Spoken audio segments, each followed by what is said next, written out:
Before we get into the usual rugby league chat, we want to take a moment to talk about something incredibly important and very close to one of our listeners' hearts.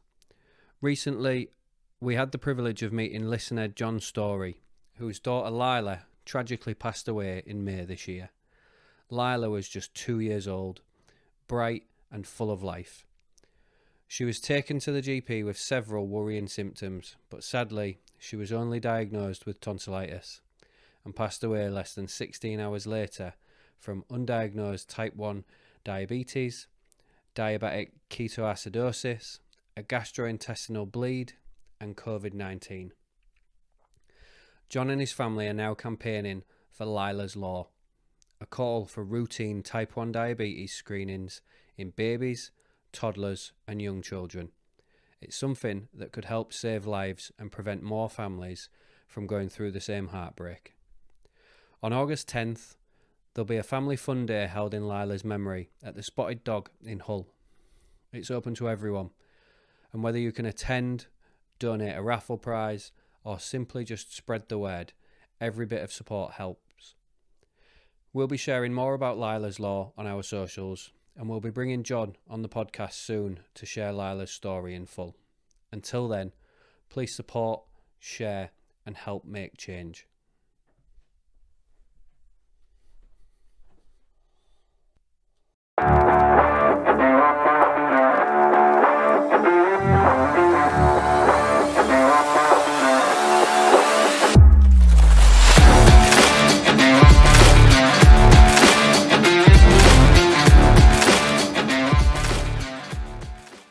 Cool.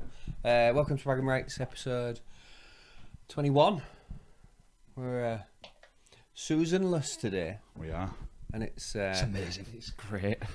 There's no timer. It's not waving at us to move on already. No whining. Cue a 2-hour pod. Yeah. It will be a long one, probably. But what, are you texting him now to say how great it is? Set your timer. Oh, I don't have his number saved. I did. How's it been? Good week? Fantastic week. Yeah? Yeah, it's been a good week. You too? It's been alright. Terrific. I don't just mean about rugby when I ask that. Like, it's a genuine, like, heartfelt. A genual. That was like a mix of 2 words. Yeah. Whatever. Terrific. Really good week. Yeah, Unless Josh knows that word and it is a real word. He tried to conglomerate 2 words that are not to be conglomerated. It's 8:20 on Sunday morning. Craig just got off a night shift. Josh has got the golf clubs in the car ready to go to Hornsey. I was up at 4:30. Just that's what time I got up. So was I. I was just still awake as well. I was just chilling. I was like, I can record now. No. So it's Sunday. It's Father's Day. It's also Big Ralph's birthday. So we've got plans. You've got golf. You've got kids. So I'm going to bed. Feel like you need I'm to back be at work important tonight. today. Are you really? Yeah. That's why we're recording today, because we can't do Monday, Tuesday. Anyway. Oh, it was him. What? Yeah, that's all right. I can't do Tuesday. I'm going down to Winchester to have an argument. Not kidding. Has they set up an empty room for you? I'm not getting into it. I shouldn't have even said anything. I'm actually quite disappointed with the way this pod started today. Why? I was expecting another really big sigh. We'll get to that. Yeah, you'll probably get We one in will a get bit. one. Yeah. Okay. So go on then. Now that you've mentioned it, it is a rugby podcast. Let's crack on and talk about your victory. There's quite a few talking points, despite how boring it sounded. So. Rugby match, boxing match. Yeah. I'm not too sure, to be honest. We'll unravel that as we go on. Go on then, Craig. We'll unwrap it like a Unravel Father's it. Day present. There you go. How was that? I'm not getting one. Don't like kids. Well, yeah, that's true. Crack on. Go on, Craig. Sorry. You've put me under pressure now, so yeah. So, yeah. There we go. Obviously, after last week, very much a feel-good factor going into it. What a place we're at the minute as a club, as a fan base, as a team. And I think you described it as a party sort of feeling, didn't you, Josh? And it did feel like that before the game. It felt like that during the game, and it felt like that after the game. And yeah, I think I'm still on cloud 9. I don't know about you. That's probably the best way to describe it. I said on Radio Humberside on Thursday night, I feel like I'm still on cloud 9 and I don't know when I'm going to come down. I thought Friday night will make it feel a bit more real, and it did do that, obviously. Yeah, because we saw the trophy. We had like a celebration, but it was a big booming party atmosphere. Not just because obviously we'd sold out all of the away allocation to our fans because we was able to do so. Although they did say on Sky, my live feed, that they did see 5 Catalan fans who appeared on a bus from Wigan area in the Catalan colours. Yeah, there's on Twitter, I don't know the name of them, but there is a family and the little boy started supporting Catalan. I don't know what the reasons were behind it, but I'm sure somebody will correct me on the comments or whatever. But he got quite a bit of airtime a few years ago, didn't he? Yeah. He used to travel to and from Catalans. Right, An English kid. Yeah, English, yeah. Fair enough. But when you couldn't see him in the stand, but that little bit of an aside. But yeah, it became a big party, and obviously with the result going the way it was loud non-stop. It was almost a bit silly, really. It was just we were singing, we was having a good time. There was a lot of conversation. We were scoring tries freely, and we had our biggest ever attendance. I think they said is what we've come out with. Yeah, no official figure, but Biggest attendance with from home fans or something Yeah, that. Yeah, I think that's what it works out as. So yeah, really, all in all, party is the right word. It was a hell of a party. it was, wasn't it? Long may it continue. But what hangover, apart from the players, I felt we dealt with missing Budgie and Jared really well. Noah Booth was just sensational on the night for me. For a young kid who's not had much experience at that level, he looked like he'd not missed a game this season for me. I mean, I didn't. And I don't get me wrong. I knew he was tall, right? But I didn't realise just how rangy he was. And that first effort where he drops the ball back inside to Broadbent to score, Mikey throws it over about 3 players' heads, and he takes it in one-armed, almost real casual, like, yeah, cheers, I'll have that. Like he's been doing it for years. And I was like, yeah, you're like an amateur, really, like to the pro game. Like, you need to get more games under your belt before you're showing skills like that. But definitely looks like one for the future. So yeah, it was a very good replacement for Budgie on the night. I did like to see him backing himself to try and go down the wing. I think it was on Kottrich's side. Obviously, Kottrich with that experience just had a little bit of know-how to get back and make that tackle, but then to have the wherewithal to throw the ball back on the inside to Broadbent was brilliant to see. To be fair, and you've said scoring tries for fun, points difference could be crucial come the end of the season, and that's not going to do us any harm, is it? Adding 62 points onto the positive. So we'll have some tougher games coming up, no doubt. It's important to get the points on the board whilst we can. Completely agree. There's not many negatives to take out of a performance like that. How can you put a performance like that in? And there are so many positives, but on the sort of trying to be serious, trying to think about the long term, you're right. Trying to get them points on the board, get the points difference up is huge. And we all get to play Salford, but nobody got to play Salford like Saints did that first week, where it was like almost felt like 2 minutes before they was dragging people out the stands to play. Yeah. And they almost had that unfair advantage of putting a really big score. And ever since, other teams have gone on to put big scores on Salford, that's fair. But to do it against other teams can be nothing but good for us pushing the end of the year, because the way this league's going and the way this season's playing out, it could be very, very tight come the end of the year. Yeah, definitely. And obviously Wigan showed that sort of same, just to go back a little bit, Wigan showed that grit and that determination to win, same as we did at Wembley last week, scoring on the hooter to take it away from Huddersfield. So it's going to be interesting to see it unfold, and where it goes. So I know Jimmy don't like me to do a try-by-try review, but I might do, just because there was 12 of them. Yeah, let's go for all 12 in detail. And then you do the try. Josh, aren't you booked a tea time at Hornsey? You do the 12 tries, and after each try, I'll give you a step-by-step of Morg's conversions as well, because he hit 10 of 12, but I'll go into detail of why he missed 2. And then we'll see if we're done by Monday. No, I just wanted to make a point on the first one, because it was a very, very even start to the game, I thought. Obviously, they could have gone in front if it wasn't thanks to some quick thinking in defence. They had a try disallowed by the video ref being held up. Just on that no try, sorry to interrupt you there, but what actually happened, I was watching this back, in my opinion, is it was quite evenly matched sort of physically in them opening exchanges. And at that point, Mikey had been brushed off a couple of times by Kotrick just because he was trying. He looked like he was up for the game. And Mikey was scrambling back, and they were making a few yards. And at that point, Mikey had actually made the tackle that stopped them getting close to the line. And he was running back, and his slot wasn't quite covered. And I think that was just that little bit of sort of, not lack of experience from the people around him, but normally in that position, it'd be Gildart and Budgie on that wing and centre, and it wasn't. Yeah. So normally we would have spotted that and gone, we need to fill here, whereas Mikey had to drop back. And luckily they did enough to hold up the try and stop them scoring. But it was just that case of, oh, actually, you can tell we don't have people in the preferred positions, but they still managed to hold up the try. Yeah, definitely. And I think it was a little bit of clever by Mikey as well, because he deliberately didn't get involved in the tackle until the guy was over the try line. And then he wrapped up. Well, it was sort of like third man, but to put that extra bit of defensive pressure in there, I thought that was quite. I don't know if it was intentional, if he knew where he was on the pitch, held off and sort of seen where I need to be. Yeah, exactly. So if that is the case, which I'm going to say it is, because he can do no wrong at the minute. Can he, Jimmy? What was that? Mikey.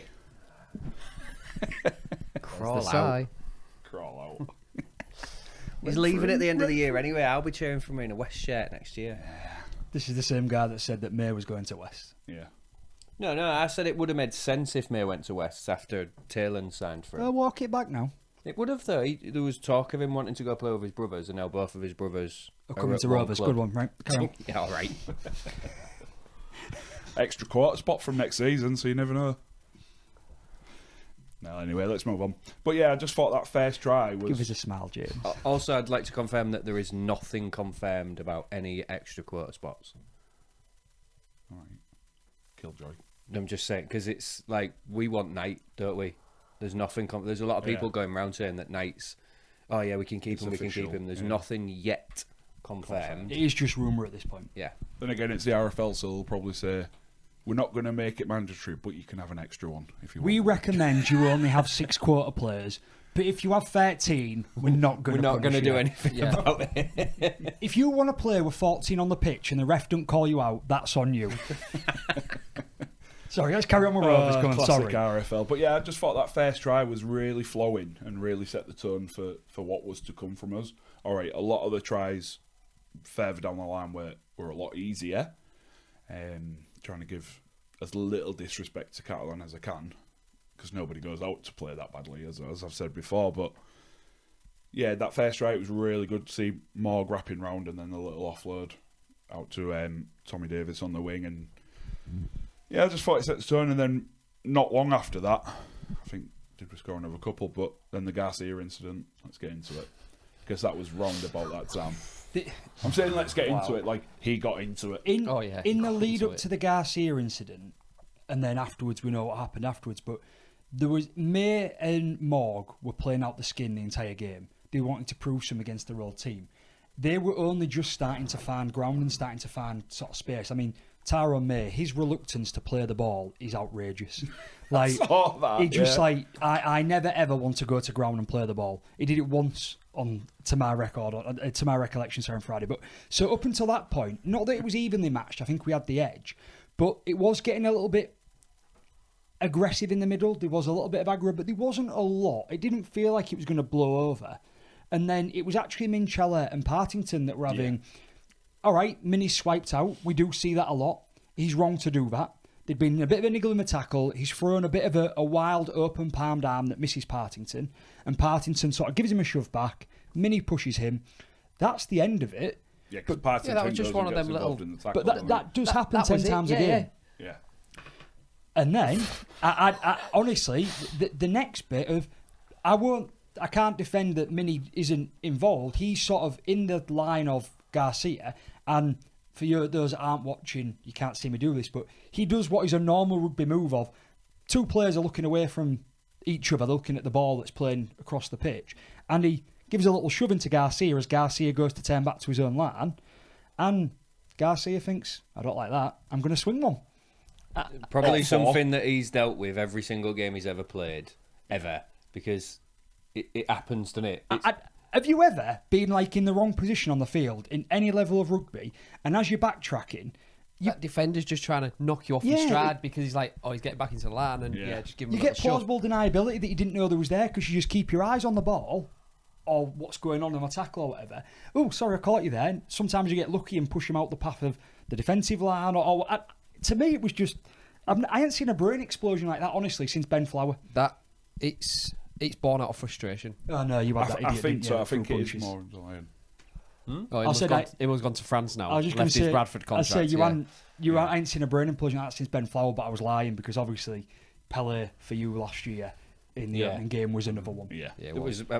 I think probably worse than what Garcia did because it was. I think the worst thing about Garcia's is it was a sucker punch. He won't face onto Mini when he hit him. So I'm going to stop you there because it wasn't a punch. So this is the big question on it. So because of the way it was open palm, it's an open palm, so it's more of a strike, like what Mini did, but missed Partington.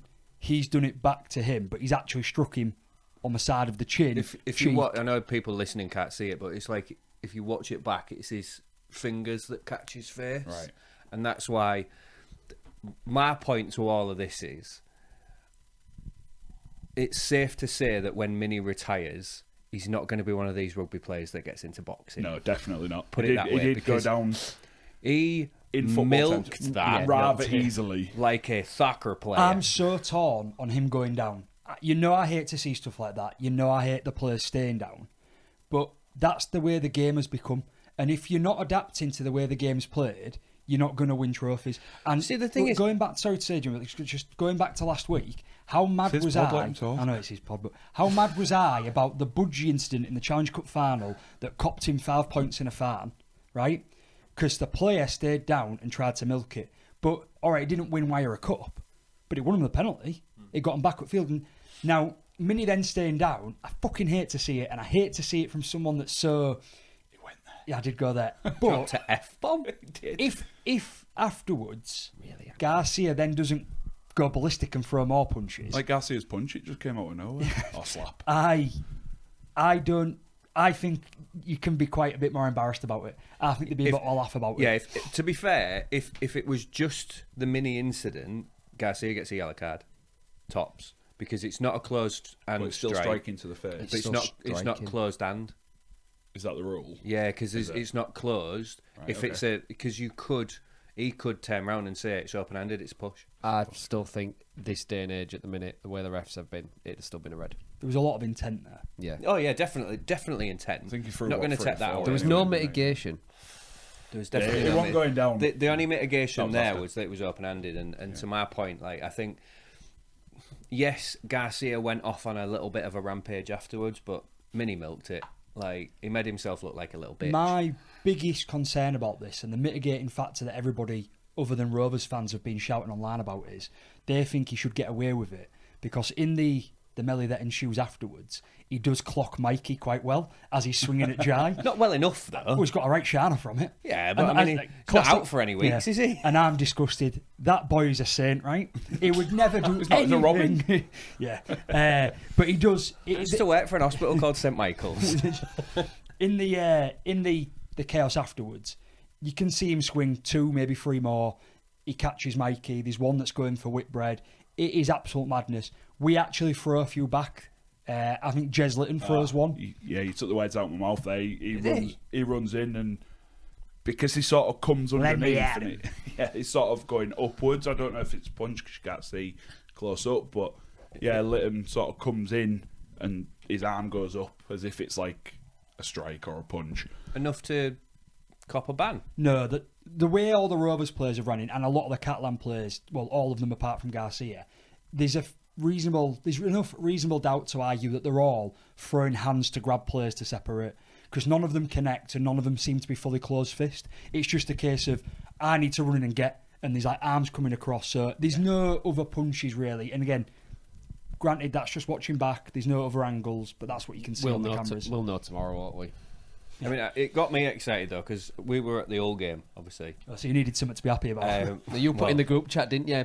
Minnie's been decked or something like that. I was on my phone straight away. I was like, I think watch there was this. a break in play, and so he popped his phone out and went, "Oh yeah, they're scrapping."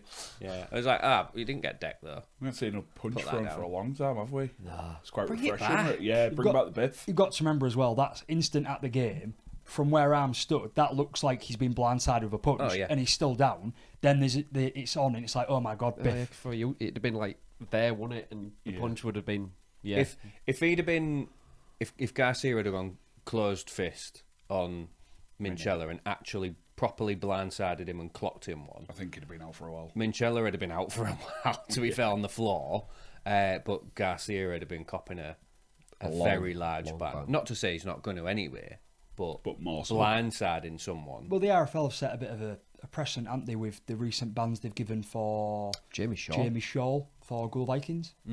He got, is it 10 matches? Did he get? 6, I think. So, yeah, I thought Or was it 10 6. downgraded to 6? There was a talk of 10, I wasn't think, yeah. I could be wrong I on think he that. did that intentionally, you know. League One, I'd retired, I can't be bothered. I'll just have a few weeks off. Bang. Don't like listening to Scott Taylor as a coach. So Yeah, there's could many, do with a many few weeks off. reasons. You know, James Clark, I'll get away from him for a few weeks. But yeah, so Anyway. on that, it was a bit of chaos. We won't know because tomorrow night's disciplinary, so everybody listening and watching will probably know before we'll know before you listen to this the outcome of that. More than likely. Have you got more on your game, stats and stuff? A couple of little bits, yeah. Catalans now hold the record for the longest time without points. It was over 5 hours, totaled 313 minutes total, which beat Wakefield's record of... Knowing you two, that'd have irked you two conceding. Oh, It was the Killed me. manner of what we conceded. I've got down here, disappointed with their try. I don't know what you've got, Josh. I think the exact same words. I think I've put disappointed to concede. It was inexperience, shall we say, from Doro. It was slightly out of position. Kiri picked it up. He's full of errors, that kid. Useless. He's out of position. One. It leaves Morg wrong-footed and Morg can't make the tackle. And what irks me the most about it, apart from not having a free breakfast and all that, is it had to be him. Yeah. Yeah. Do you know what I mean? He's done nothing apart from complain about this competition, and now he's in a team that is just terrible and not doing anything and not playing as a unit and embarrassing themselves. And it had to be him to get one. So that was very, very disappointing, which it's amazing when you win 68 points to 6 and you find yourself disappointed about an aspect of the game, isn't it? Again, I've said it before, but it's shown where we are at the moment as a club and as a team. Don't like a latte to you? Carry on, Craig. How good would it be if I just put like a little Robin flag in there and he just opens his coffee? I went to Costa on the way here and asked for a latte, and there's definitely no milk in that. Oh, Sorry. You've got Sorry, strong it's coffee just- now, aren't you? Yeah. I'll be awake after this. So yeah, the only really other thing on the game from me was it was good to see us put 12 men to the sword, albeit a very poor 12 men as they were playing. But we've notoriously struggled in the past where we've struggled against 12 men or 11 men, whereas we just seem to do everything right this time round. It's about getting over them hurdles. You know, you have the cup final or the final mentality. Can we get over that hurdle and do it? Yes. Can we get over that hurdle of how do we perform against the lower ranked teams where in the past we've struggled? You know, years ago we would take a few scalps from Warrington and Wigan, but then lose to Wakey when they were like at the bottom of the league, and we're starting to build them steps still, and so I was pleased with that as well. Yeah, very pleased just to see us being ruthless, having that ruthless edge and showing that we have got it. And I think with the Realistic- opposition, that wasn't going to be a question. It was Well, always no, going but to you happen. still got- I you get can what you're only beat looking what's at in in the front of past, you, but can't yeah, you? that Yeah. You've was still got to take the positives, and yet I've only got a couple of points to finish. I don't know if you've got many more, Craig. no, just a I've couple got of some players. points I want to point out before you finish. Okay. So it depends how you want to end it. Do you want to end me talking Yeah, about I'll run Rovers? from man, and you can jump on and we'll I've have a got another discussion. point off the game about Rovers. So I've got nothing. So go I on. thought that a lot of players deserve a shout out despite the opposition. I thought Tyrone May particularly. I just thought he was absolutely unplayable at times. I think that he was all right, a little bit try hard at times and trying to get rid of the ball and It's refusing a lesser to be team. He tackled. turns up, doesn't he? And he's So- got that new contract feeling, hasn't he? So. Yeah, so that was good. Sue, after what Sly, I thought Dean, was sly. such a sly guy. Trying. I thought so after what I thought was a bit of a disappointing cup final in a way. Didn't really make much, but worked hard in the final. Absolutely stepped up with a massive performance. Loved his celebration as well, by the way. He did the Sue celebration. he did. He did. Oh, Jesus. And it was magical, James. It was absolutely superb. Morg, 10 out of 12 conversions. It was still a bit windy despite how hot it was, and some tough ones out wide. So that's, just That's shows giving it what your we've got. place, so it wind. Yeah. Yeah. And then, I don't know, Craig, if you was going to mention that other stat about Catalan. You want me to throw it in now? Yeah, crack I on. don't know. You guys do know because we spoke about it just before we started. But Don't know what you're on about. 68 to 6 is Catalan's biggest ever Super League defeat. What? No Really? way. I didn't see that stat coming. Just you wait for the whole section.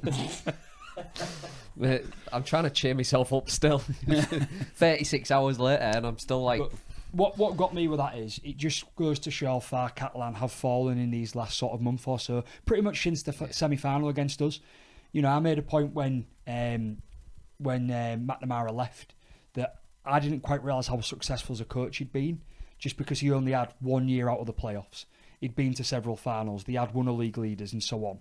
And actually, something's seriously going wrong at that club when these performances seem to be getting worse. They're not even sustaining how bad they are. It's They're getting scary. worse. it's such a shame because I think I said it before recording. The last 20 years they've brought so much to the competition, and they're a team that I don't mind Catalan doing when they was up there and they was in the finals. I liked seeing it. It was a breath of fresh air for the comp, and to see him like this, it's a bit sad, really. Is it refreshing to see a different name at the top? No, not you lot. Oh. See, at this point, you could even get rid of Catalan and get some real poor team like Toronto back in, couldn't you? I'd do it. Don't get him Jimmy, you'd started fund on it if he could. I'd do it. I'm Honestly, just trying to cheer him up. I'm waiting for the day I win 100 and odd million on the Euro Millions. I will buy the Wolf Pack. You And can't I because will. it's Euro Millions and they're not in Europe, so you can't use that money for them. Shut your stupid mouth. Honestly. I'm going to kick him off my pod one day. One day, not just yet, but one day. Now, one day you'll just spit your dummy out and leave. I did that the other week, but I didn't leave. We're sloping both of them, aren't we? Anyway, just on your Josh game, and Dean's 'cause rugby pod coming to you very soon. one thing, so I've been looking at our league, our stats this week, and just while you were talking then I wanted to just see what your game looked like stats-wise. And I was trying to think, there's got to be something bad in here. There actually is. Not necessarily bad. I just think it will be something that Peters picks up on. Errors 8 to their 9. Missed tackles 26. You can't get away with doing that in a normal week against a Wigan, for example. We didn't get out of second gear on Friday. So it's like, for me, I think it's nitpicking from me, obviously, as an old fan, but it will be something that Peters picks up on in right. It's training. absolutely the right thing to pick out, Jimmy.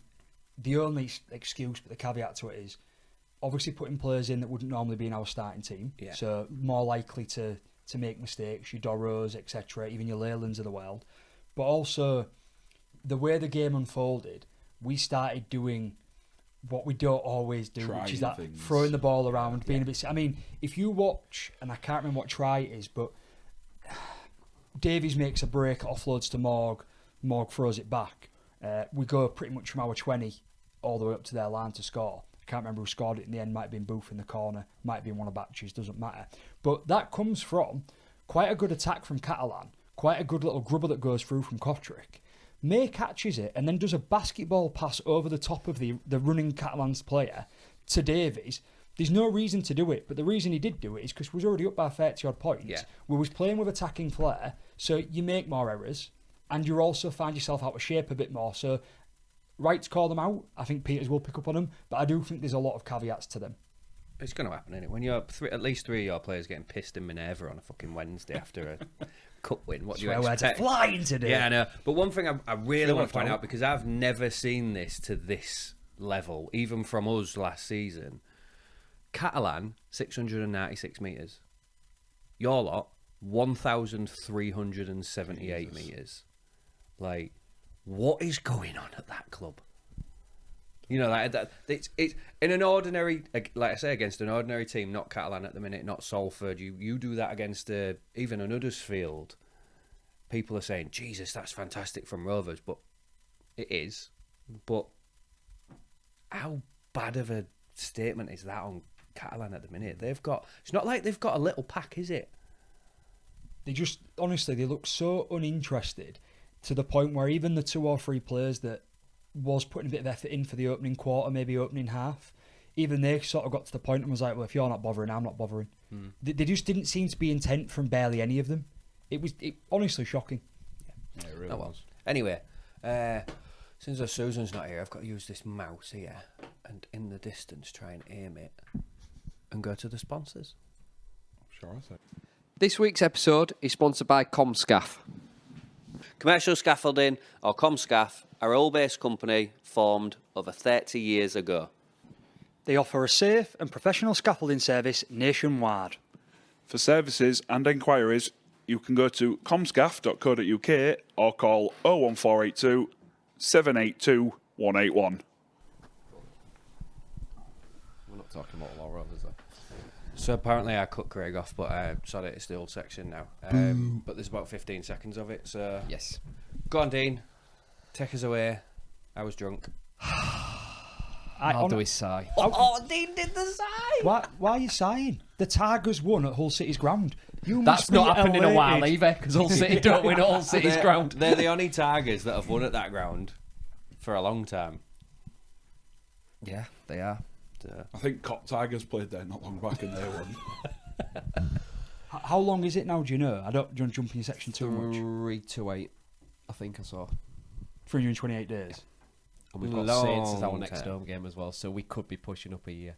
I love the way you had a blank and just fill it in like a school Have you? question. It might be wrong, but I'm it's around that anyway. I hope So- it's wrong, so he gets He's got a bad marks. rewritable too, we'll be alright. Go on. That sums up the whole section. I was so pissed off. Like, really pissed off. And it didn't help that everyone else was drunk around me and I was des for the night. So, yeah, I know. On reflection, I'm still massively disappointed. But I'm going to try and put a bit of a positive spin on it. You've got to put it into perspective. You've got to. We're on a brand new journey. And we're going to have ups and we're going to, unfortunately, have downs. And it was just one of them nights. It was a down. Jimmy. It was a down. They're going to happen. If this was last year, we'd have lost by a bigger score. That's the positive I'm taking To be from fair, it. if it weren't for your future England international, you would have done.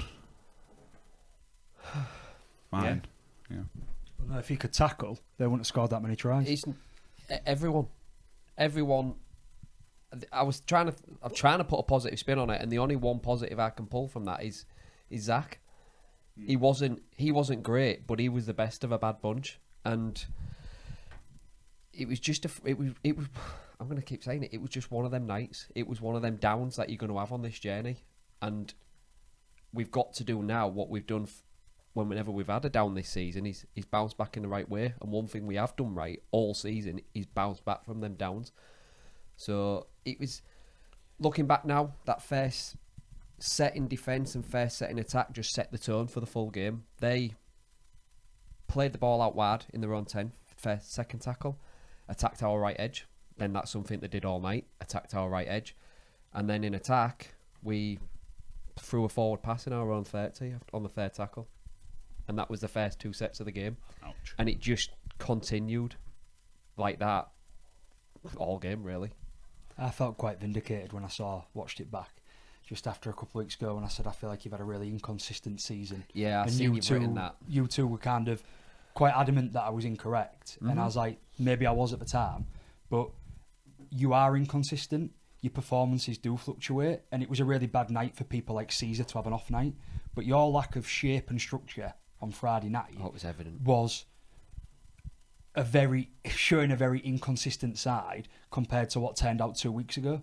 And don't get me wrong, I think it's fallen right for what I said. Perhaps I was wrong 2 weeks ago, but on a positive spin for you guys, you do have to remember that we've said from day one, this journey doesn't happen over one off season. And that's what I'm trying to have a mindset of. Not just that, like, if you look at, and we've said it before, all of our shape through the entire season has come off the back of Asiata.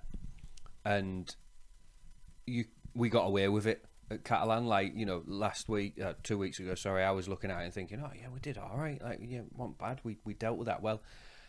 Your result this week kind of proved to me that, well, it don't really count because Catalan really are that bad.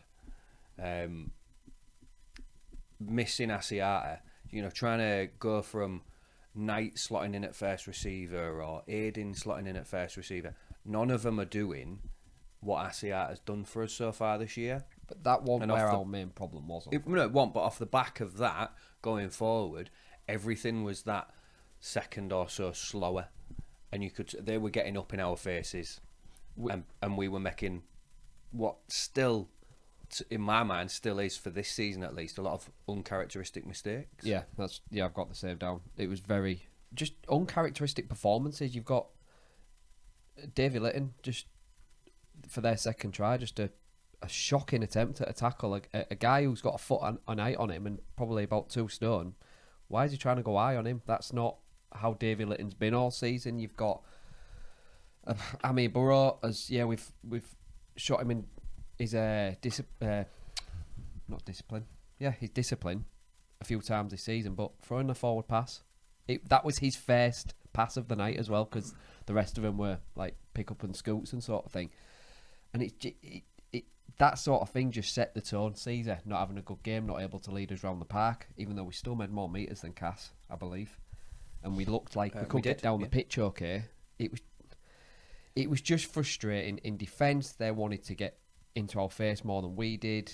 They had a very, very simple but effective game plan. It was move up quick, attack our right edge, and although they wasn't very good, I don't think anyone can watch that game and think they was any good. They did enough to win, and that's all they needed to do, because that's how poor we was on Friday. Unfortunately, they still made 9 errors, but unfortunately we made 16. It felt like we'd made more on the night. Oh, it definitely felt like more than 16, but we made 16. But then we made more attacking kicks. We made more meters. We had more offloads. Do you know what I mean? Like you look at some of these stats where you think, oh, that's positive. Yeah, 10 offloads. That's great. Like, 1,300 meters more or less against their 1,100. Yeah, that's decent. And we did it off of less carries as well. Like, we didn't sustain the attack enough, so we couldn't build constant pressure. We always felt like it was on the back foot. There was 10 in us around their kicking game. I think it was Milnes, and I think it was their number 6. Cini. Yeah, Cini. Whichever one. They played the game. Scored. They played the game plan that they'd been set out. It was a clear game plan. And I was perfection. I know you're right, but I was like, yeah. So yeah, it was. I don't want to get too downbeat about it. On the night, I was really ached off, but these things are going to happen, and we've just got to take it on the chin. It's our fault for sending agent Tom Amona in, isn't it? Good game. Didn't do nothing startling. He was just solid in the middle for them.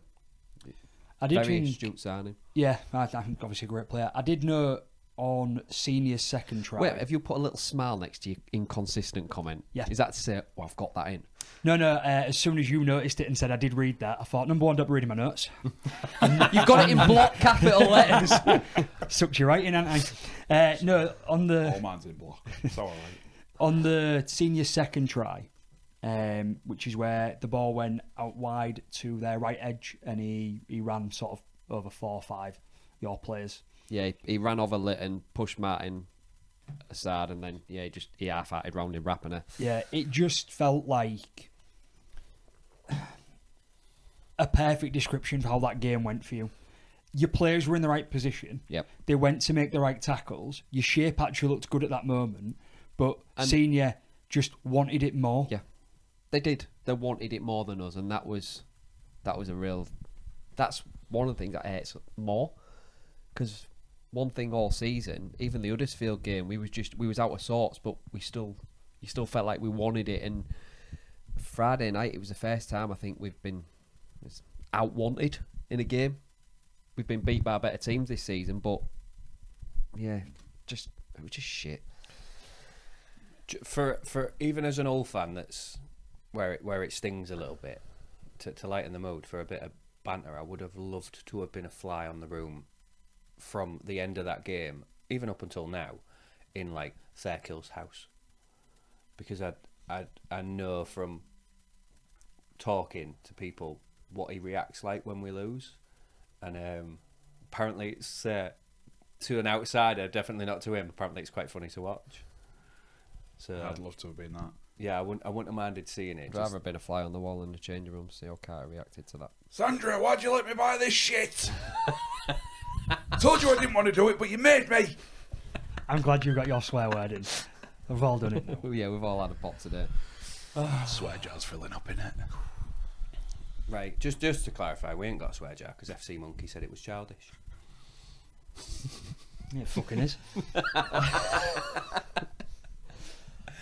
I genuinely don't think there's much else to say about us. It was, yeah. The thing we've all this season we've bounced back really well. I've said that from our mistakes. Next week we've got Salford, so we're not going to get to see. We'll probably see a bounce back, but we won't get to Get a full You read. can't get a really full- judge it, yeah. can you? Yeah. Are you worried? No. I'm I really am. not. No, I'm not. Do you I know was worried why? on Friday. I Do you- messaged on the group, then you said to me, "Are you nervous?" How Yeah. come you put that? I got to Craven Park. I went and got a drink in Craven Street, and I looked back at my predictions, and I went, I regret not backing Cass. And I don't know why the feeling come over, and that's when my old man had said to me, "Oh, I backed him by 14 on the app because I think that's what will happen." I went, I think Hull are, or perhaps it's not Hull as a whole, but maybe talking to you guys, but we haven't really dug enough or deeply into the problems of who you're missing, because you was covering gaps, and you've said today obviously Asiata missing, but Price missing, so you haven't got that attacking flair. We'll talk about that. I'm still feeling that, as obviously as I said, inconsistent performances. I didn't know whether Cust would turn up. Caesar was due maybe an off day, and then he had one. Something hit me, and I thought, I regret my decision here. And as soon as I went and stood in the stand, I thought, I'll text you and see how you feel, because there is that, and this is my kind of going to be our final point on Hull. We haven't dug into it yet, but is it now mental that you can't win at home? No. You said last week after this week, it will be. I don't think it is. I think that with Asiata and Price in that squad, and I hate saying it, but you look at the direction that Asiata gives us and the energy that Price gives us, I don't think we lose that game. I think he's right. If we would maybe have still conceded the 20 odd points, but well, we said Button again. No, you said I was right. Oh. There was like real pleased because she'd agreed. I try not to look at Thanks. him because I'll just see a steaming face if I butted in, but he paused, so I've jumped in. We'd have still maybe conceded the 22 points, but they was there to be got in attack. We just didn't have the nouns to get through them. They, like I said, they had a game plan that stuck to it, and fair play to them. They got the win, They still missed 20 tackles. but they wasn't that good either. We was just even worse than them. On Price, yeah, it's a huge loss, but Rapiner is not the answer. It's for me. It's time to bring Moy in. He just, I think he thinks he's playing fullback, loose man, second row, centre, winger. He's just great. I love his energy. He's popping up everywhere, but we're 20 metres out and he's in the defensive line. They're popping little kick-over. If he was in his position, he'd have caught that. It wouldn't have been a dropout. And I don't know if that led to their second try a few players down the line. I can't remember if it was that one. But It's a bit sad, isn't it? It just looks like he hasn't realised that he hasn't got that pace anymore. The IQ's there. He's still a very good rugby player in his head, but he's making the wrong decisions. I loved his passion. When Senior scored his first try in the corner, he ran straight over to Cust, yeah. and he felt like that was a try-saving tackle. That's great. it was a cracking effort, an attempt of a tackle, and it was right to big up Cuss for what he maybe But thought. Cust shouldn't have been one-on-one with a winger. Is it? Yeah. And that comes from players playing out of position. Exactly.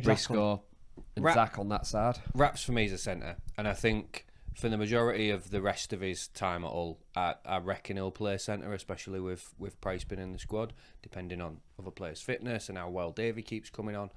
But even looking at that squad against Cass, at the time I thought, why don't we just put Raps at centre and put Briscoe at fullback? But then they're thinking about it more now. Put Davey at fullback. That's where he came through. Like, yes, he is a centre now. Like, you know, that's where he wants to go. That's where the club want him to go. That's where size-wise he's developing. But genuinely, out of that squad, who would fit best at fullback? I probably would say Davey Litton. I'd bring Moy back in. I'm not on about Moy though, because Moy wasn't in the squad. Oh, I thought you I'm were on going about forward. that. Sorry, I'm on about yeah. that squad Okay. that played on Friday night.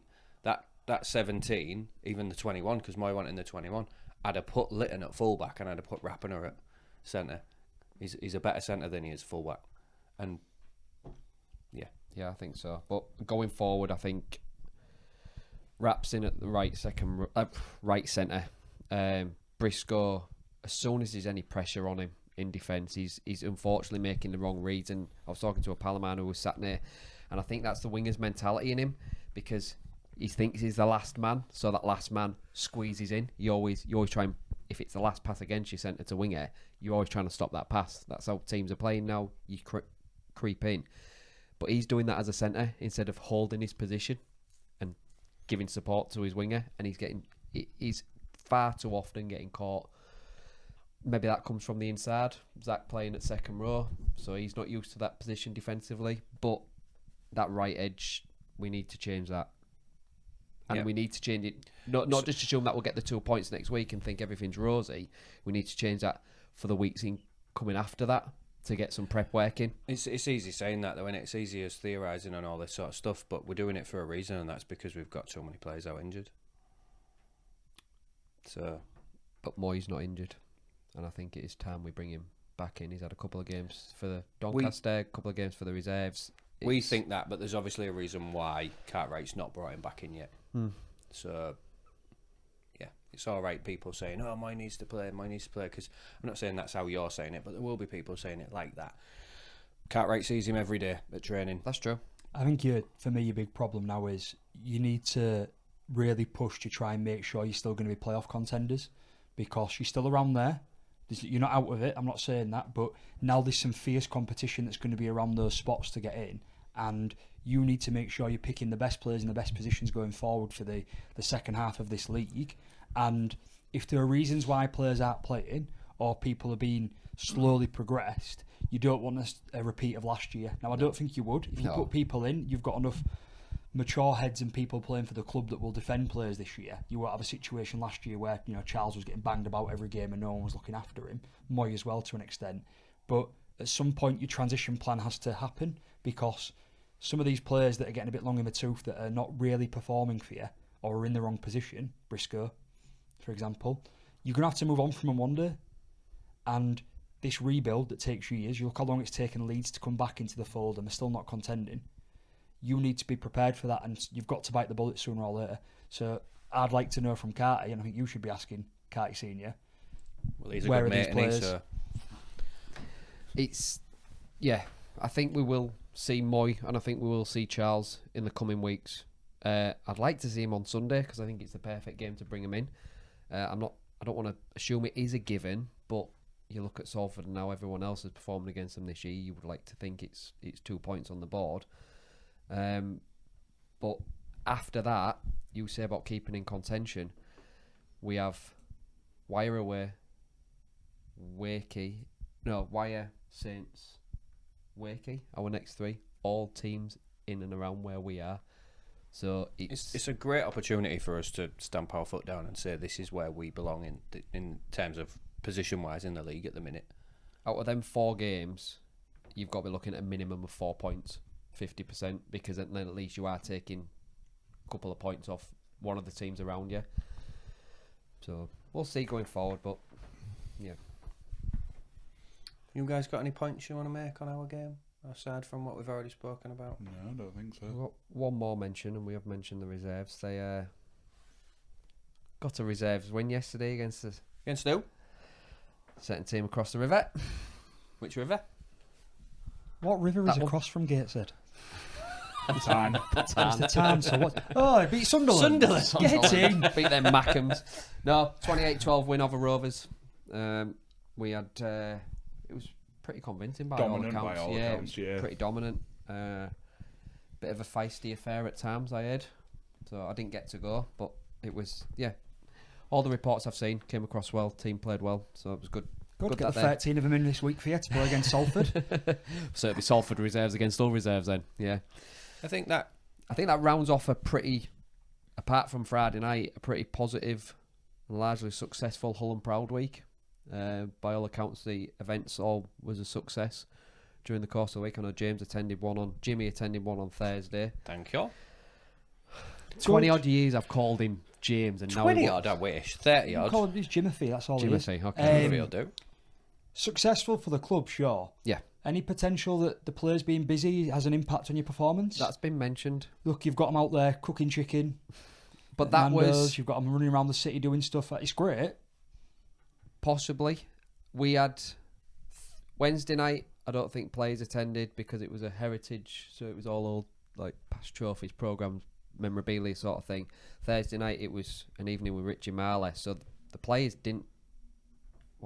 The players' events were at Monday, Tuesday. So I'd like to think not, but It's just that our players went on a bender. yeah, I know. Put 60 odd points on a team, and But you had a team that didn't want to be there. yeah, you had a team that didn't want to be there. It was yours. Wow. Speaking No, of- I don't think. It is a has been semi-serious said. question. Yeah, it has been said. Some I've noticed some fans have mentioned it. Like, why have the players been distracted? Why we had them out? I wouldn't say late of an evening, but yeah, I don't think it was what you were looking for. Something for later. I saw there was a post, and it was quite interesting about where all the players in the league came from in terms of like what club academy they came through. Okay. I was looking for that in a bit. I mean, I remember the numbers nearly in my head, but if I get it wrong, someone on YouTube, I don't know who it was. I don't know. I commented on He's it. scared now in case you Well, correct yeah, it. that's what it is. Because, like, I mean, I don't even know what we got wrong, but No, there was I a don't- comment I this asked, week on. but- I know you did. There was a comment this week on YouTube where I was like, "Oh, I got it wrong as usual," and I'm like, I "Got what wrong?" wondered if it was about the Sue spitting thing, because all four of us sort of all agreed that even accidental, it's obvious he's hit the man. Perhaps he'll still pick up a ban. So we didn't get it wrong then, because none of us really knew. None of us said he was going to get banned, I thought he would. but we all kind of said that the evidence did look a little bit.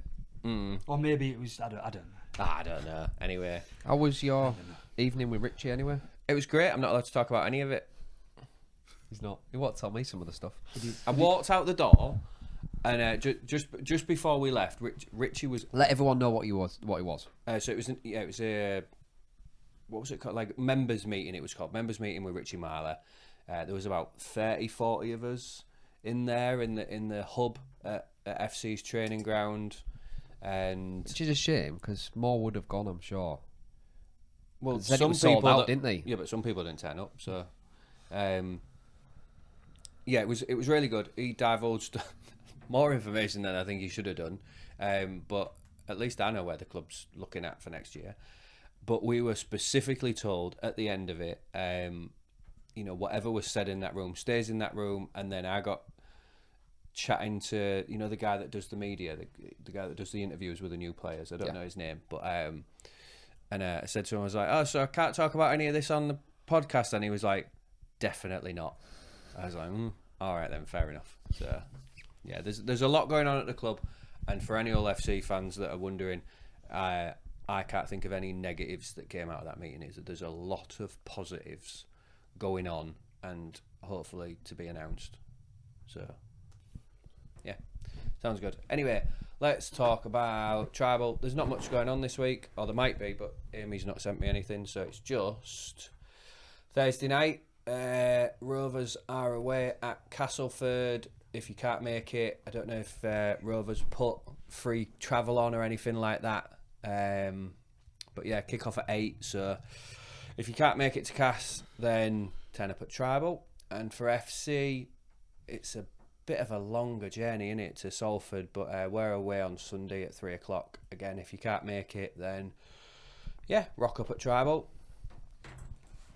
And as usual, you can get your discount if you do go. So if you do go, take your member card and get your 15% discount. Just remember that is only for bills that have got food and drink. Back to us. Just before you jump in your news section, you mentioned about free travel. Do you know Cass put on free travel on Friday to Hull? Oh, yes, they did. And there was like 12.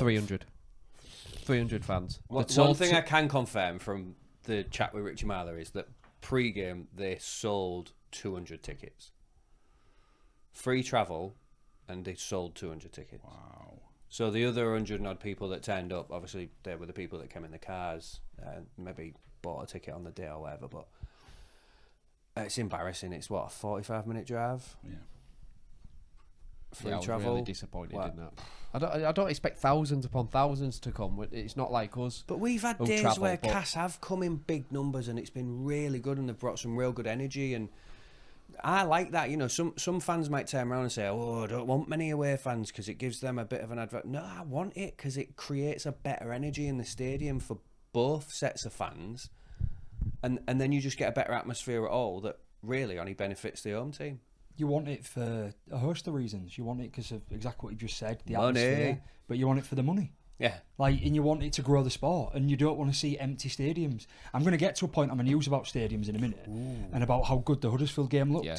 So when we get to that, I'll mention that point again. But yeah, We that's are at that. disappointing from Cass. Look, says there. Okay. News 15 mins. Josh. Yeah, but it did say sponsor and tribal Jimmy at the start, and you never did that. So thanks for Comscaff for sponsoring this episode. he's going to have a go at me for calling him out. And, no, I don't So mind that. slidey. What I don't like Oh, though is when I'm trying to read things out on there and you're wittering to Josh like. He was, do you know what it was? He was showing me all the stuff that happened at the secret meeting with Richie, Oh, was and that it? we're not allowed to talk about on here. Well, how would he know? I've not told him. Well, it was honestly, guys, it was some pretty shocking stuff. He said they're going to be rebranded as the Gatesville Thunder Sharks, and they're going to play on Pickering Park. I've already got the old Sharks colours in this shirt. Do you know what? I'm going to get scolded for this. Oh, here he goes. I liked the name Hull Sharks.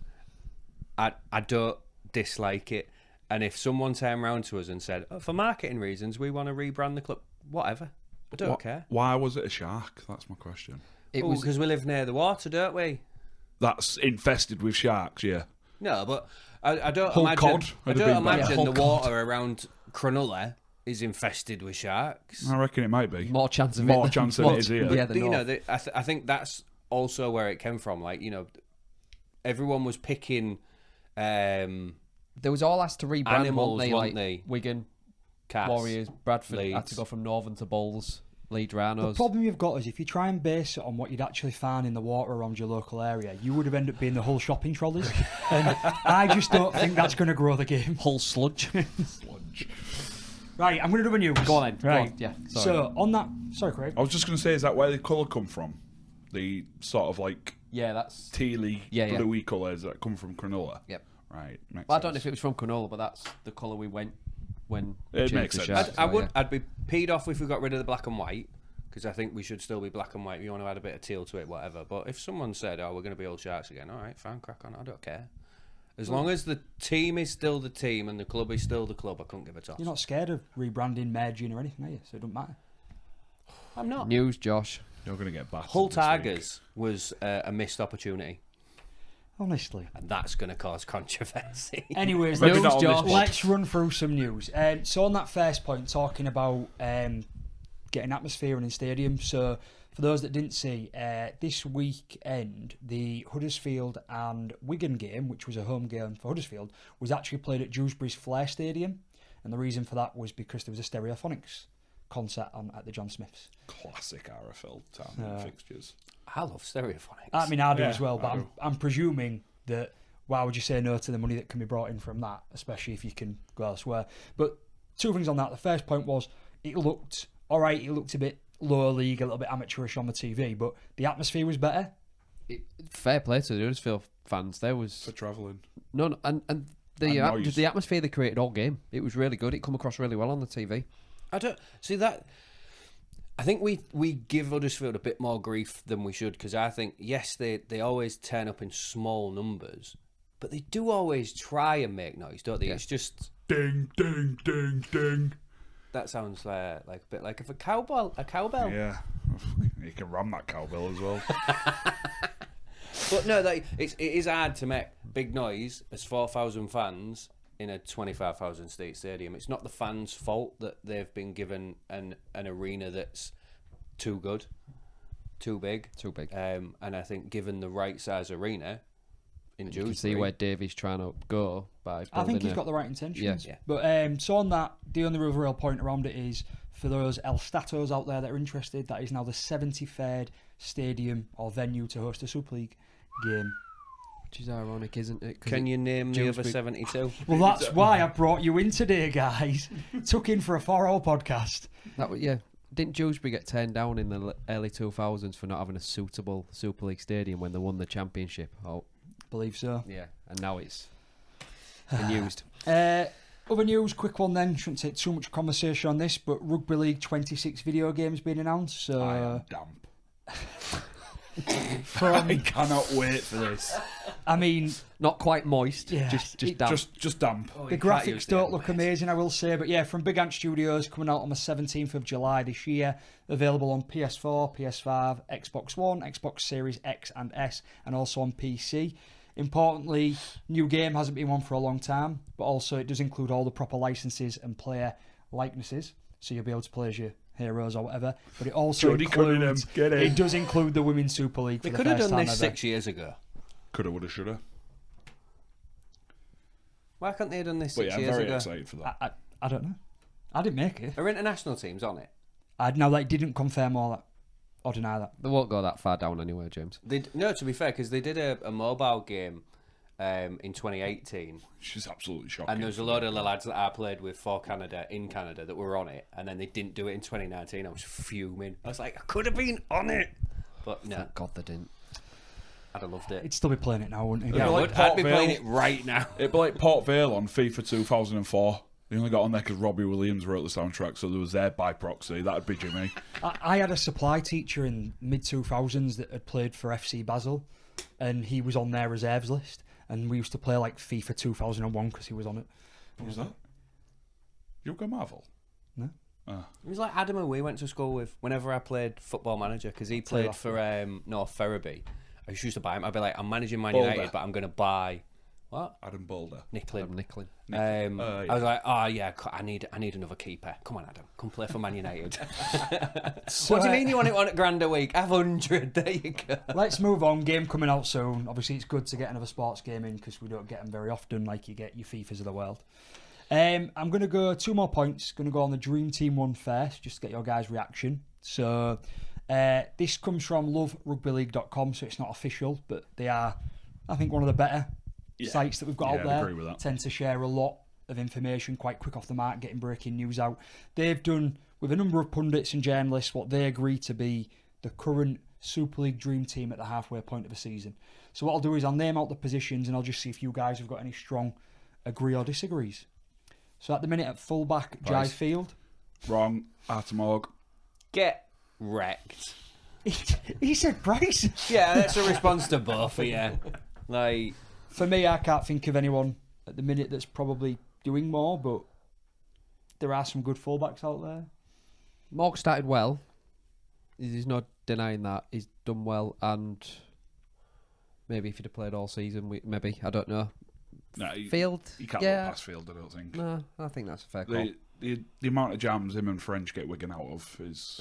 He made the break for Wigan's try yesterday as He well, did. and passed it back inside, and then he made the pass out to Eckersley as well. He knows he makes it all. He's got his pace. But he But he showed uses his- it well. He uses it well. He does. And he showed he had a pass out wide does. as well, which Eckersley could have scored on his own yesterday. So yeah, Yeah. Okay. On to wingers then. So a man who has just become Wigan's all-time leading try scorer.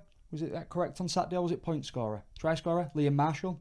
I'll be tries. Be tries. I believe it's tries. And then on the other wing, they've picked Hull's leading try scorer, Lewis Martin. good effort. Um, Not against it. I think this is quite a tight one. And it's not just about I think there's Rovers. some Rovers fans going to kick off Well, at that. Lewis Martin, he's phenomenal going forward. But and I'd I'm not still saying put Barron in over him. I'm not saying he can't defend, but you can't tell me that people like Davies, who's in the form of his life, or Budgie, are doing just as much.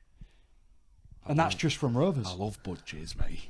Yeah, but how annoyed are you going to be at the end of the season when Martin's playing for England in the Ashes and Budgie gets overlooked again. Getting absolutely destroyed by the hammer or whoever's going to be playing wing for him. I don't mind. The thing is, you see it on Man of Steel, don't you? In poor teams, players stand out, and that's what's happening with Martin. He's no, I don't think there's a slight. He's consistently performing for you, even when you have your bad weeks. That's why I chuckled. Oh, there's a lot of F-bombs. That was your slide dig. Try and be nice, right? Moving on. There's quite a few. That's just Hull and Rovers. There's more wingers out there that I think could be with a shout. Ashton, up until his injury, had been one of the shining lights for Warrington in a poor start to the season. There's been that young Leeds winger, Lum. Yeah, right, he's had a fair start to the season. There's a few. Yeah, scrawny little pleb. Good young I don't player. like him. Yeah, I like. For whatever reason, I just don't like. He's just got one of them faces that you want to punch. Because he's a skinny winger, and I used to be a skinny winger. I think that's what it is. It's because he is what I wanted to be. Moving on. Let's move on to centres then. At the minute, they've pipped in Hiku and Wardle. Fair. I ain't got many arguments. Again, there's some good centres, but I ain't got no arguments with them that. Two are at top of the game at the minute in Super League for me. It's not like you. If nothing's just going ding and springing into your head, then you've kind of got to just agree with it. I was hoping that when I say the names, if any you immediately disagree, that's where I was thinking you jump in. So the only one that you've mentioned where I was like is probably Martin, because I know there are a lot of good wingers out there. And I know that there'll be, especially from your side, there'll be a lot of people peed off. Fair play to him, though, that he's getting the recognition from outside of Hull FC. In terms of what you said, though, just going back to the wings, with regards to Barron, I think he's just missed too many games. I think it's a case of, like, the only reason French didn't win Man of Steel last year is because he spent 8 games out injured. Yeah, I think he missed 2 or 3, didn't he?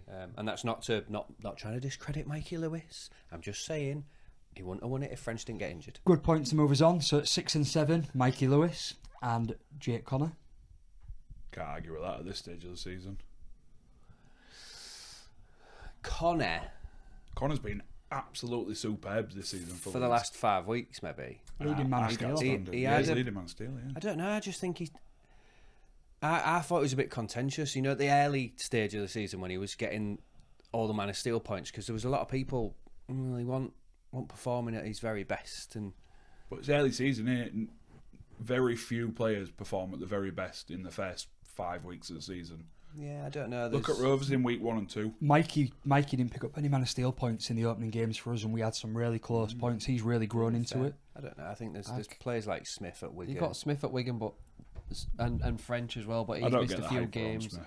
I like Harry Smith. I think Smith controls a game better than any other 7 in the league for me. This is a slightly different point on that, but Wigan, I've been up and down. touch wood, haven't been amazing in the past month as well. They are finding a way to win games by the brilliance of people like Field, etc. But across the board, they're not blowing teams away. They don't this time. They didn't last year, did they? They never do. They start to up the gears summer onwards, don't they? As a rule.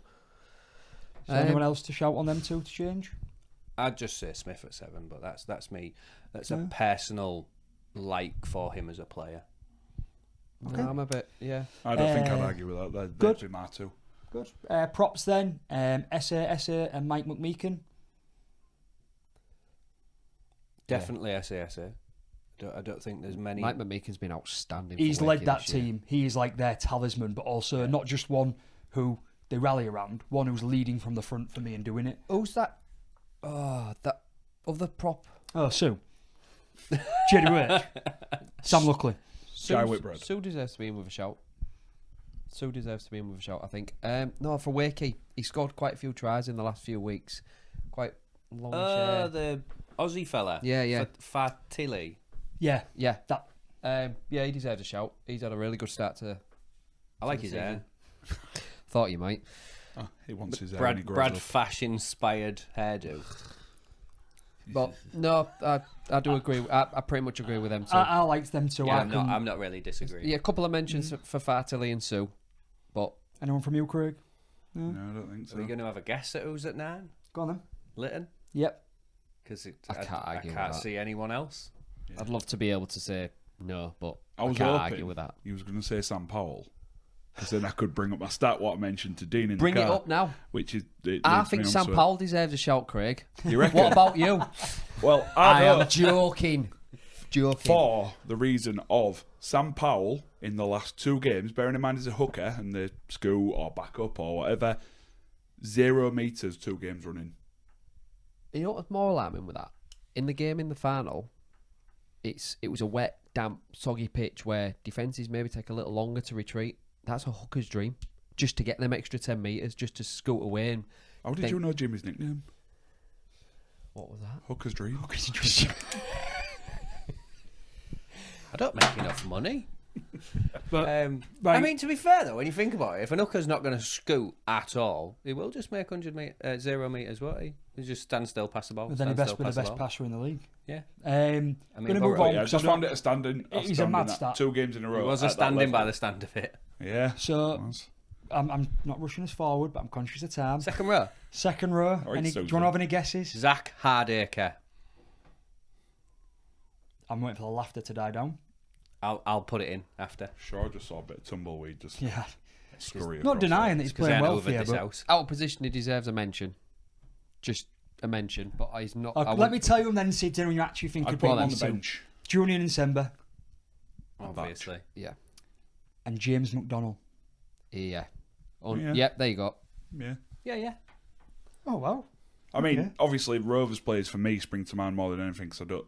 We ain't got second row, so Well, now yeah. springs to mind. But that's But why I said that's why I Zach said deserves a Batch, mention yeah. for I don't think Batch can because we've played him out of position so much, and I don't know how they're picking this, but he's played centre, Yeah. right? And wing. So, in all fairness, he's performing, but that's a bit like turning around and saying, I must get French in the play somewhere. I'll drop him at hooker because he's done that once. Yeah. So I think that probably stands against maybe Batch, who is in Maybe. great form. Maybe, yeah. No more arguments. Okay, and then loose man. There's no doubt, yeah. That's the art. If he hadn't missed so many games, probably. He's missed 2. Exactly. It's two more than Mini. It is Minchella at the halfway point. There's no other loose forward at the minute. I don't watch enough. Shut up. Stupid phone always goes off, doesn't it? Stop I don't setting watch alarm for enough tablets. other games to know. To compare to other Yeah, teams. to compare. I know he's a decent player. Yeah. I think something's helping us here in regard to the fact that obviously 80-minute player, like most loose men can be nowadays, but a very active loose man. He does what Asiata is doing for you or grown into doing, being that ball handling and getting involved as part of the as an extra pivot. But also he's just led us to our first trophy in 40 years. I'm sure that That's had a swing. is going to have a bit of an impact on the journalists and the people writing this. So I don't think, in my opinion, there's too far anything off too there. wild there where people... There's probably more in the backs. There's a few more questionable ones where people might want to argue. You know, We're people going who to have are to keep in an and eye out. out There's now a- for the end of the season. The one where I think you'll get the most arguments is the wings, because, and I'm not just on about Martin instead of players like Budgie. I'm just on about in general, because there's a lot That of many decent good wingers in the wingers. league. Yeah, I completely agree. So what I'll do is I'm going to try and remember to check this at the end of the year and see against the official one, but also against the Rugby League, and see how we go on from there and see Yeah, how because it's they'll gone. probably do their own at the end of the year as well, won't they? Because there is a few ex-players that vote into that as well. They have a few Like Cookie. that are involved, and that get involved in Janos, doing it, yeah. I had Michael Lewis got 6 votes for his place in the team there. Final bit of news from me today, gents, and for listeners. So you'll have heard us a few weeks back talking about we want to understand what's going on with the minutes caps for players, the difference for forwards and backs, and for people under and over 22. The RFL, in peak RFL fashion this week, have confirmed that the minutes cap for Super League players and for forwards and backs and under and over 22s is still in play and it is still active. However, there are going to be no sanctions if you don't follow them, and it's not mandatory. So it's up to the club to More do what they want recommendation. to do. I was speaking with Lauren. For this season. That's for this season. Yes. Yeah, I was speaking with Lauren the other day, and she's a teacher, and it's like her setting homework for a class and then going, but you don't have to do it. Or if you don't bring it in, I'm not going to say anything. It's stupid, isn't it? Can you imagine? Do you know the problem you've got here, and what really worries me about it is the whole idea of this is that it was meant to be scientifically backed so that players can get a bit more longevity out of their careers and can last longer in the league and earn more money and etc. And now what happens if, heaven forbid, a young winger that ignores the rules this year gets a career-ending injury at the end of his season And then the RFL turn around and go, well, they didn't follow the rules. Who's to blame there? We've still got this ongoing issue with the CTE and the head knocks issue that's dragging on and on, dragging on for years and years, I should say. We're opening ourselves up to an absolute box of worms here for something else to kick off. Make a rule, stick with it, and say it's mandatory or not. If not, what's the point of having one? The easier thing to do with all the head knocks and CTE, because I fundamentally believe that every single rugby player that's ever walked onto a rugby field, whether it be now or 50 years ago, understands that they put themselves at risk of injury. They put themselves at risk of life-changing injury in terms of you could break a leg and not be able to walk properly anymore. You could break a thumb and not be able to, get arthritis in your hand. All that sort of stuff that'll affect your life going forward forever, whether it's head knocks or whatever. I think the easiest way to do this is to turn around to the players and say, there's a disclaimer, sign it. If you want to play professional rugby league, sign that disclaimer to say that you understand the risk that you're taking in terms of CTE and physical bodily injuries as well, and say, sign that. Agreed. Right. It's not that I disagree.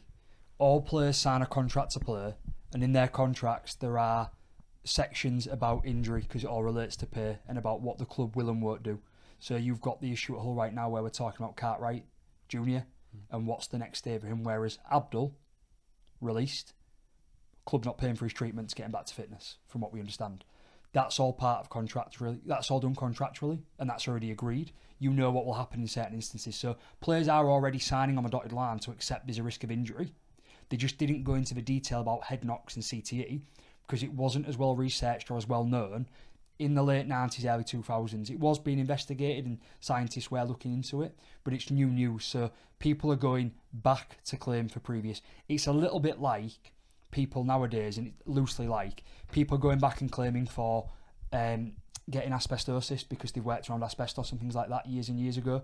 Companies that try and sue for it try and prove that the businesses that people have worked for have been negligent by allowing people to work there. But if you're not informed or you don't know about it, how can you protect they are people? now. But now that they are, So from now you can make a contract. But what you can't do is have people previously. Yeah, but my only, and sorry Jim, my final point in this is, because I do agree, as I said, there's just some complication around it.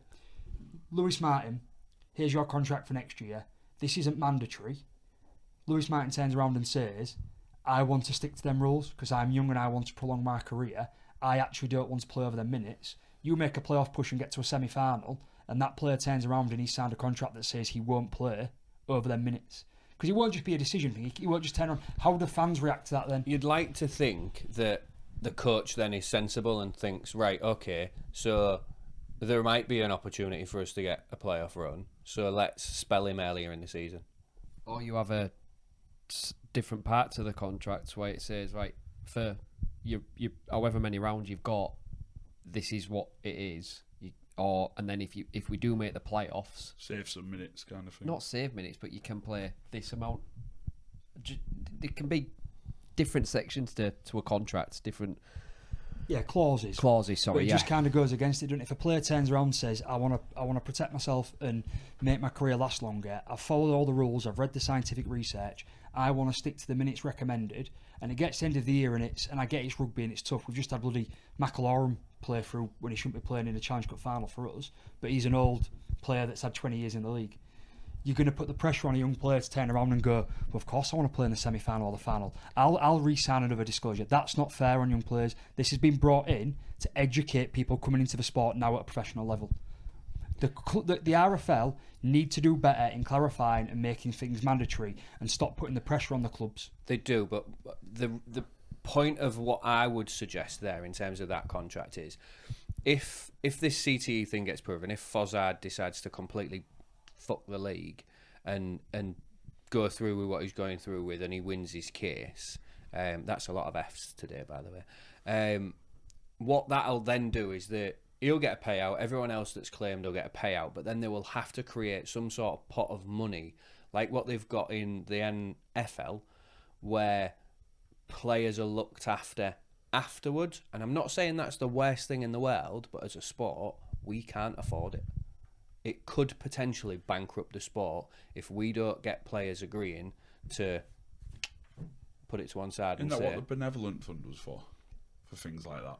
I think the benevolent fund is there to support players and families that have like lost players in it. Like I'm not like quite sure. if like Answers on a postcard. Yeah, if like a player passes away, I think it might be there to support Right. their family. I'm not quite sure, so people might correct us. Probably will correct us because we're always wrong. But Catty. Right, I'm going to end the news section for timing reasons. We're moving on. Done. oh, I want to leave here today. okay. Yes, Yeah, and we are and we've conscious been- of time. We'll have a. We've been going for an hour and a quarter, so You we've got- got 5 minutes each. Previews, and then predictions, and then done. Okay. 2 minutes each on preview. 2 minutes each on preview. Castaway on Thursday night. Thursday night. Yep. Good test. Good test for us. We thought we'd probably get more of a test from Castleford, but I suppose proving that last week wasn't a flash in the pan might be something we get to look at this week, seeing if we can back that up and put another good performance in against a team will be buoyed from their weekend result. So hopefully we'll come out of it smelling the roses. It'll be a tough one, but I think we need a tough fixture, and we've got Leeds coming up after that, so that'll be a tough one. So Yeah, I agree with everything. My only point is, Dean made this point earlier, Castleford was sort of there to be taken defensively at the weekend. Hull just didn't step up. They just didn't click going forward sometimes. And I think that'll work in our favour in how good we are going forward and attacking if we turn up. So not particularly worried, not expecting a massive score. But the way we're going, you've got to back that. I think we'll do it. So yeah, not too worried, but anything can happen on the day. it's I think no good it'd doing be a good test. Don't forget the trouble earlier on in the season. I know a lot of water's gone under the bridge since then.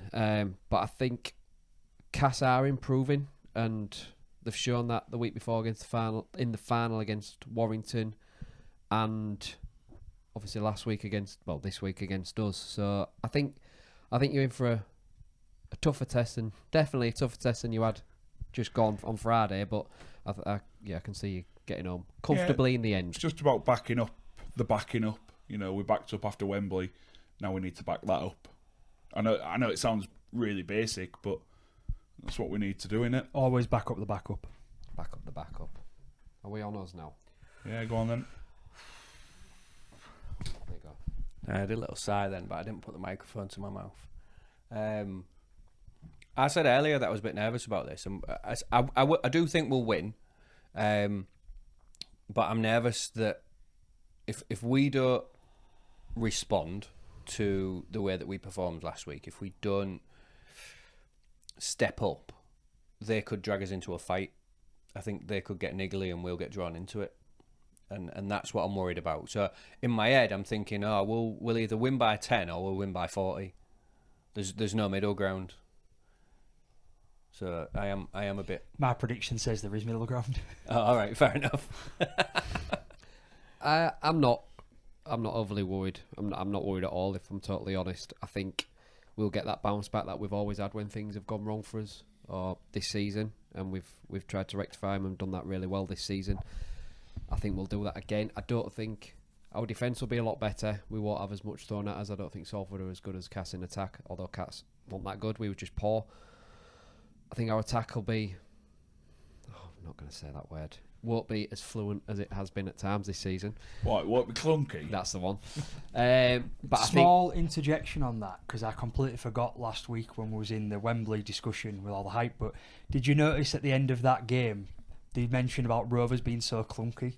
And Yeah, he said it on commentary. Yeah, it was like the big clunky, and I was like, if I can clip that up and put that in every time one of us says clunky now, but anyways, sorry. I think we'll easily have enough, but yeah, I don't think we've got enough to worry about. We've got Billy Boston United. We've got commentators saying clunky. What else can we do? Where do we stop?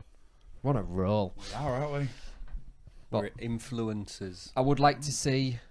I wouldn't mind seeing Charles come in for the game, and Moy come in, maybe see Bamford play at 13 to get that ball handling 13 back, see how he goes there. It's a game where, yes, you want to go out and win it, but it's a game where everyone else this season has done it. They've tried things.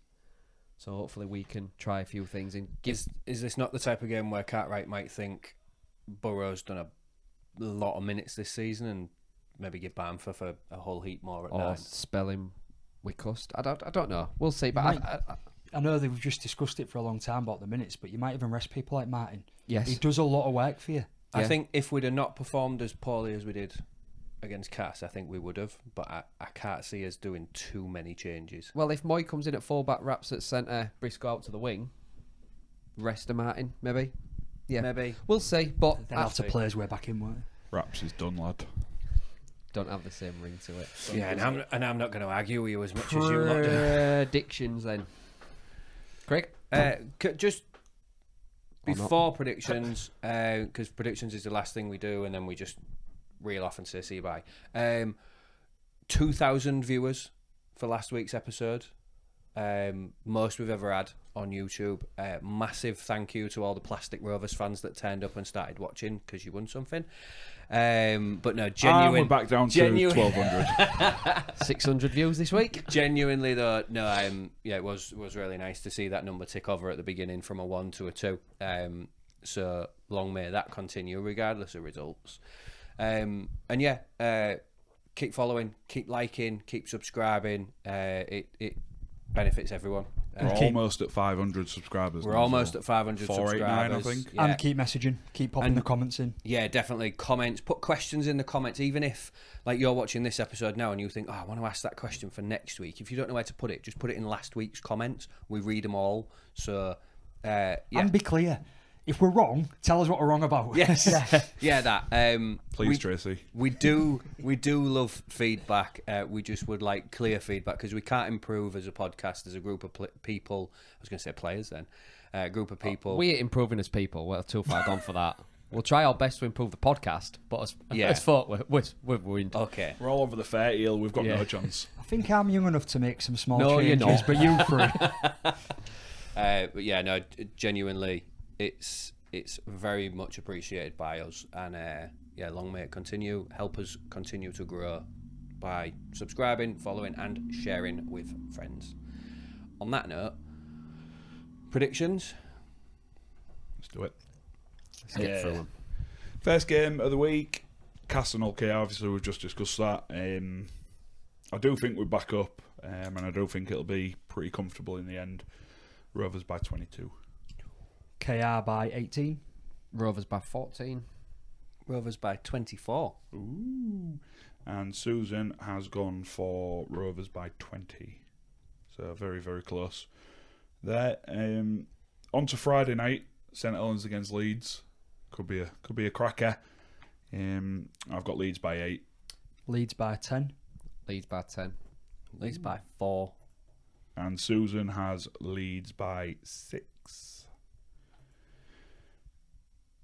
Back on this side of the Pennines, Wakefield versus Wigan. Could be a good one. Again, After last week, I think it could be. tie of the round. Everyone's tie of the round again. I have gone for Wigan by quite a comfortable margin, to be fair, but I do think it'll be a good game. Wigan by 18. I've gone for Wakefield by 4.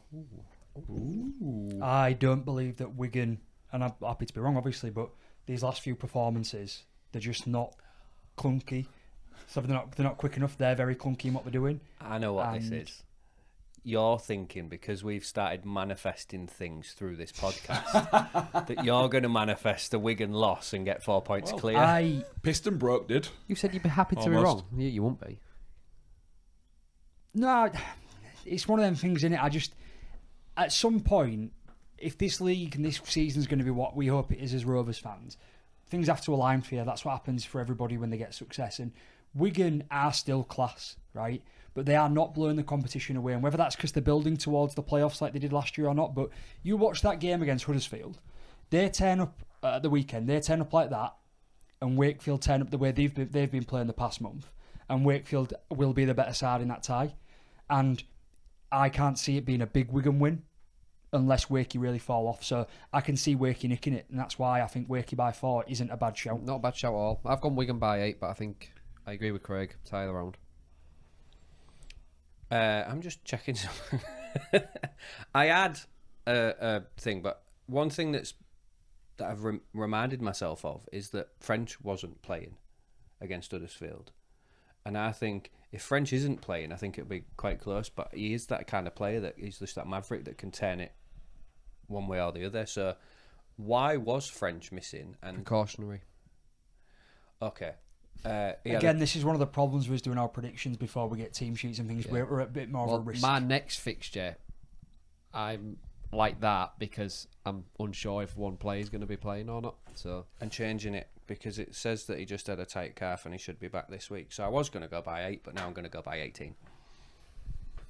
Susan's got Wigan by 14. Over at Warrington against Huddersfield, I just don't see Huddersfield having another good performance like that, and I think Warrington are due some form of a win at home. So Warrington by 14. Warrington by 6. before I answer, does anyone know the extent of Clun's No. injury? He went off with a hamstring injury yesterday. He didn't come back on, did he? No, so no. They said it said on comms it was precautionary. do you want me to go first and do that for you and let you read some then. sort of news? Go on then. I ain't got time for this. Yeah. Nobody got Get your time for that. predictions in. I 'cause got I Warrington wanna- by 10. I'm walking out here in 2 You know minutes what? if this is finished or not. Huddersfield by 1. I feel like I've pressured you to say something stupid. No. No, come on, Ian. yeah. He's got 2 minutes. You say Warrington by 10? Warrington by 10 Yeah, for me. that's Yeah. fine then. Away by 1. Catalan Lee. No, Susan's got Warrington by 6. Catalan Lee. Don't care what Susan's doing. Catalan are just so poor at the minute. Lee by 22. Ooh, Lee by 22. Oh, Lee well. by 23. Ooh. I've gone big on my next two. I've gone Lee by 40. And just to skip the gun, I've also gone Hull by 40, but yeah. Yeah, okay, then that says me a job there. Susan's got Lee by 18. Finishing off the ties for this round, Salford versus Hull, as we've just discussed. Hull bounce back by 26. FC by 18. Same as Josh.